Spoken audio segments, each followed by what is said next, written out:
सोडून तुला मातीला तू जाग उधाणू दे आज उरी.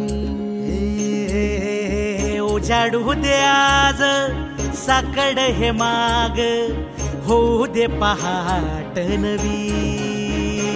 आता होऊन जाऊ दे साऱ्या जगाला पाहू दे पडू दे पाऊल जरी काट पाया खाली लाकड्याला येऊ दे पडू दे पाऊल. मोठी लढाई र लढू मातीसाठी र गड्या मनगटाचं जोर लावून. दाटला जरी अंधार एकजूट होऊ आज दिवा देऊ तेज धावर. तू आभाळ